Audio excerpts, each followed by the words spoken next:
নমস্কার, আমার আরও একটি ব্লগে তোমাদের সকলকে স্বাগত। তো তোমরা কেমন আছো অবশ্যই কিন্তু জানিও। তো ঘুম থেকে উঠে বাসি মুখে বাসি বিছানায় ইষ্টভীতি করে বিছানাপত্র গুছিয়ে চলে গেলাম ফুল তুলতে।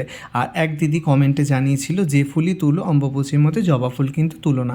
তো আমি তো জানতাম না, তো সেই কারণে জানার পর আর জবা ফুল তুলিনি, শুধু সাদা টগর ফুল তুলে নিলাম। তো তুলে এসে উপরে চলে এলাম রান্নাঘরে, যেটা আমি খালি পেটে খাই, তো সেইটাই খেয়ে নিলাম, কারণ আধা ঘন্টার গ্যাপ দিয়ে ব্রেকফাস্ট করতে হয়। তো যাই হোক, সেটা খেয়ে নিয়ে করে নিলাম ব্রাশ করে নেওয়ার পর তাড়াহুড়ো করে ব্রেকফাস্ট রেডি করে নিলাম। আর ব্রেকফাস্টে তো জানোই আজকে ঝাল সুজি বানিয়েছিলাম, তো সেইটা বানিয়ে ঢাকা দিয়ে রেখে এক্সারসাইজ করতে যাব, তাই 1 কাপ উষ্ণ গরম জলে ব্ল্যাক কফি বানিয়ে সেটাই খেয়ে নিলাম। আর এই 2 মিনিটের ব্রেক, একটু শান্তিতে ব্ল্যাক কফিটা খেলাম বসে বসে। তো খেয়ে তারপরে এক্সারসাইজ করে নিলাম, আর এক্সারসাইজ করে আধা ঘন্টা গ্যাপ দিয়ে যেটা বানিয়েছিলাম ব্রেকফাস্টে সেটাই খেতে বসে গেলাম। তো এখানে আরও 5 মিনিট ব্রেক পেলাম। তো যাই হোক, বেশিক্ষণ ব্রেকের সময় নেই, আবার অফিস যেতে হবে।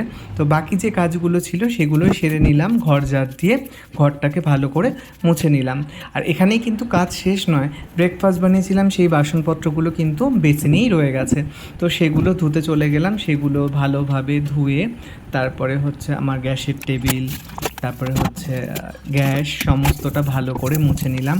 আর সত্যি কথা বলতে এই কড়াই মাজাটা আমার সবথেকে বিরক্ত লাগে, এটার জন্য সেদিন হাতে ব্যথা হয়েছিল, তাই খুব প্রেশার দিয়ে মাজি না। তো যাই হোক, গ্যাসের টেবিলও সব মোছা হয়ে গেছে। আর আজকে না একাদশী ছিল, মানে মামার মাথাতেই ছিল না, তাই পেঁয়াজ দিয়ে ফেলেছিলাম, নাহলে পেঁয়াজটা স্কিপ করতাম। তো যাই হোক, রান্নাঘরে জানলা দিয়ে চলে গেলাম স্নান থেকে এসে পুজো দিয়ে চলে গেলাম তুলসীতলায় জল দিতে।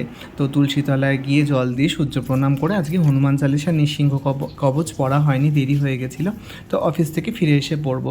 তো যাই হোক, চলে এলাম রেডি হতে, কোনোরকম সানস্ক্রিনটুকু লাগিয়ে চুলটা আসছে পারফিউম দিয়ে গুটি পায়ে ঠাকুর প্রণাম করে বেরিয়ে পড়লাম অফিসের উদ্দেশ্যে। তো যাই হোক, ভিডিওটা কেমন লাগলো জানিও, আর এতক্ষণ ভিডিওটা দেখার জন্য থ্যাংক ইউ। তো দেখা হবে পরের ভিডিও।